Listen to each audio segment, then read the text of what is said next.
이 내용이 궁금했다. 1. 가난한 과부의 헌금 이야기 뒤에 숨어있는 진실은? 오늘날 교회나 목사들로부터 이런저런 피해를 당하면서 기독교와 원수지는 사람들이 종종 있습니다. 교회나 목사에게 속아 돈 잃고, 시간 잃고, 가족까지 잃는 경우가 종종 있습니다. 안타깝지만 부인할 수 없는 사실입니다. 그런데 이런 일이 성경에도 기록되어 있습니다. 즉, 사람들을 속여 등쳐먹는 일이 예수님 당시에도 버젓이 있었다는 뜻입니다. 그 일이 바로 마가복음 12장 41절로 44절 가난한 과부의 헌금 이야기입니다. 이렇게 기록되어 있습니다. 예수께서 헌금함을 대하여 앉으사 무리가 어떻게 헌금함에 돈 넣는가를 보실세. 여러 부자는 많이 넣는데 한 가난한 과부는 와서 두 렙돈 곧 한 고드란트를 넣는지라. 예수께서 제자들을 불러다가 이르시되 내가 진실로 너희에게 이르노니 이 가난한 과부는 헌금함에 넣는 모든 사람보다 많이 넣었도다. 그들은 다 그 풍족한 중에서 넣었거니와 이 과부는 그 가난한 중에서 자기의 모든 소유 곧 생활비 전부를 넣었느니라 하시니라. 이렇게 기록되어 있습니다. 이 내용은 예수님 당시 백성들을 등쳐먹는 유대교 지도자들을 비판하는 내용인데 정말 우습게도 오늘날 목사들이 아주 좋아하는 이야기로 변질됐습니다. 왜 좋아하겠습니까? 교회에 헌금을 많이 해야 한다고 독려하기에 아주 좋은 내용이기 때문입니다. 이 내용을 가지고 보통 이런 식으로 설교합니다. 예수님은 헌금을 많이 한 부자보다도 넣은 것은 얼마 되지 않지만 모든 것을 드린 가난한 과부를 더 칭찬하셨습니다. 여러분도 하나님으로부터 칭찬받고 싶으십니까? 여러분도 하나님으로부터 복받고 싶으십니까? 그럼 드리십시오. 아깝다고 생각하지 마시고 여러분의 모든 것을 기꺼이 드리십시오. 그럼 하나님의 복이 여러분께 반드시 임할 것입니다. 여러분 세대가 아니면 여러분의 자녀 세대에서라도, 현세가 아니면 내세에서라도 하나님은 반드시 여러분께 복을 주실 것입니다. 이렇게 설교합니다. 이런 설교 많이 들어보셨죠? 분명히 말씀드리지만 이런 설교는 사기입니다. 왜 사기인지 지금부터 천천히 그 이유를 살펴보겠습니다. 본문에 따르면 부자들은 헌금을 많이 넣었다고 합니다. 여기서 여러 부자는 어떤 사람들이겠습니까? 예수님 당시 이스라엘의 부자는 이미 정해져 있었습니다. 그들은 대제사장, 서기관, 백성의 장로, 바리새인, 헤롯 당원, 사두개인 같은 사람들로 정치, 경제, 사회, 문화, 종교적으로 권력층에 해당하는 사람들입니다. 오늘날도 이미 많이 가지고 있는 사람들이 더 가지려고 함으로써 각종 갈등이 일어나고 있는데 당시도 다를 게 전혀 없었습니다. 이미 많이 가지고 있는 사람들이 더 가지기 위해 서로서로 연합하여 가난한 백성들을 착취하면서 더 큰 부자로 성장해 나갔습니다. 이런 사람들은 어떤 방식으로 백성들을 착취했을까요? 요즘 교회에서 하는 식으로 설명해 보겠습니다.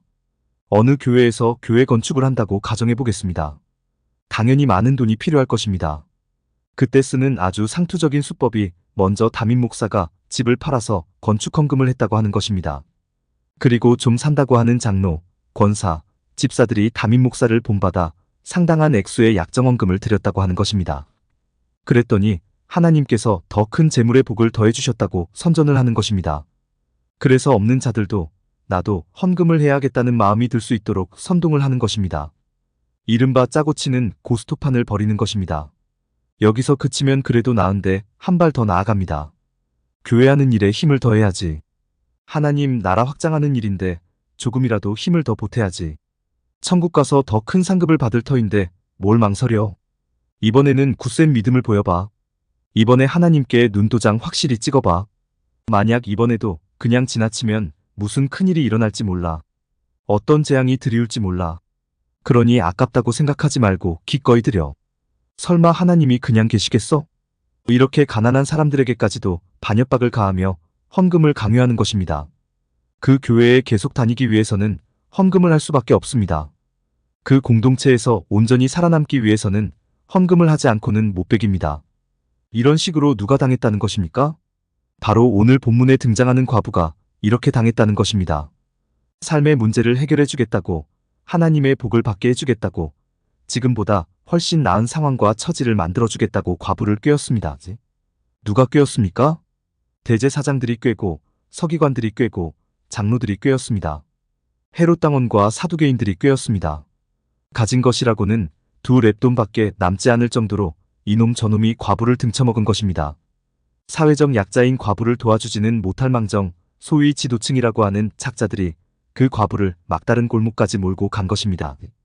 이런 과부를 향해서 예수님께서 하시는 말씀이 마가복음 12장 43절로 44절 내가 진실로 너희에게 이르노니 이 가난한 과부는 헌금함에 넣는 모든 사람보다 많이 넣었도다. 그들은 다 그 풍족한 중에서 넣었거니와 이 과부는 그 가난한 중에서 자기의 모든 소유 곧 생활비 전부를 넣었느니라라는 말씀입니다. 예수님의 이 말씀이 과연 칭찬일까요? 이 말씀이 과연 과부의 믿음이 크다. 과부의 믿음이 신실하다.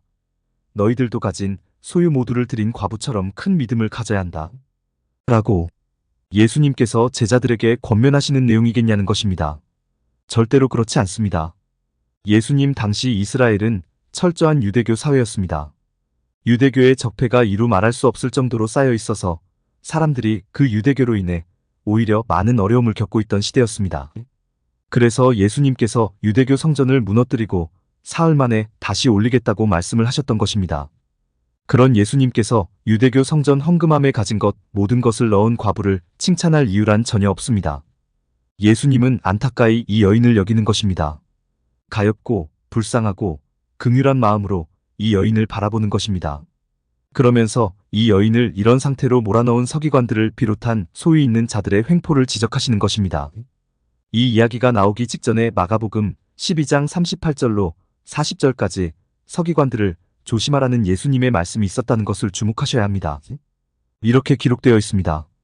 예수께서 가르치실 때에 이르시되 긴 옷을 입고 다니는 것과 시장에서 문안받는 것과 회당의 높은 자리와 잔치의 윗자리를 원하는 서기관들을 삼가라.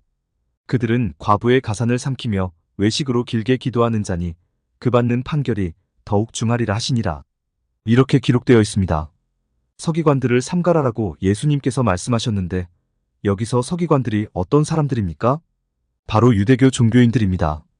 그들의 특징이 무엇입니까?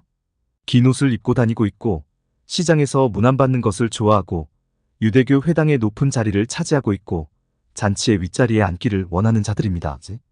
즉 종교적 권위에 사로잡혀서 모든 사람으로부터 대접받기를 좋아하는 자들로 오늘날 교회의 목사들이 저절로 연상됩니다.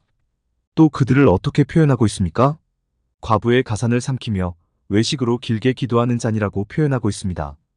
즉 과부의 재산을 빼앗기 위해 삶의 문제를 해결해 주겠다고, 복을 받게 해주겠다고, 사는 형편과 처지를 더 좋게 해주겠다고 말도 안 되는 내용의 기도를 길게 하는 자들이라고 표현하고 있습니다. 이 내용에 바로 잇따라 나오는 내용이 바로 가난한 과부의 헌금 이야기입니다. 즉 가난한 과부의 헌금 이야기는 두 렙돈을 넣은 과부의 행위를 칭찬하는 이야기가 아니라 이 여인을 이 상태로까지 몰아넣은 당시 유대교 종교 지도자들의 실상을 적나라하게 보여주는 이야기입니다. 자신들의 유익과 이익을 위해서라면 물불 가리지 않고 사람들로부터 단물을 쪽쪽 빨아먹었던 당시 유대교 종교 지도자들의 실상을 적나라하게 보여주는 이야기입니다. 이런데도 예수님께서 가난한 과부의 행위를 칭찬해주는 내용으로 이해하실 건가요? 이런데도 이 본문을 근거로 한 목사들의 달콤한 꿰매에 빠져 속아 넘어가실 건가요? 절대로 그러시지 않기를 간절히 바랍니다. 결국은 속은 사람만 바보가 되는 것입니다. 가진 소유 전부를 헌금함에 넣은 그 여인은 그 후 어떻게 되었을까요? 성경에 기록되어 있지는 않지만 또 여러분은 어떻게 생각하실지 모르겠지만 저는 이 여인이 스스로 죽음의 길을 택했을 것 같다는 생각이 머릿속에서 떠나지를 않습니다. 일찍 남편을 보낸 것도 서러운 일인데 이놈에게 뜯기고 저놈에게 당하고 무슨 재미로 세상을 살겠습니까? 무슨 낙으로 세상을 살겠습니까? 자신과 같은 존재는 살 가치가 없다고 생각을 하고 마지막 두 렙돈까지 너희들 다 처먹으라는 심정으로 헌금을 하고 스스로 죽음의 문턱을 넘어갔을 것 같은 생각이 떠나지를 않습니다. 그런데 문제는 이런 불행한 일이 오늘날 기독교에서도 오늘날 교회에서도 버젓이 일어나고 있다는 사실입니다. 이런 일을 당하지 않기 위해서는 어떻게 해야 할까요? 성경을 바르게 알아야 합니다. 성경을 바르게 알고 있으면 절대로 당하지 않습니다.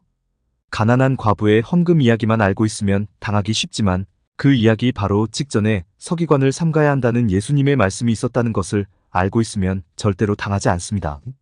공감이 되었다면 구독과 좋아요, 알림 설정 부탁드립니다. 하나님의 말씀을 바르게 전하는 데 큰 도움이 될 것입니다. 평등하고 공정하며 정의롭고 행복한 세상을 이루는데 큰 도움이 될 것입니다.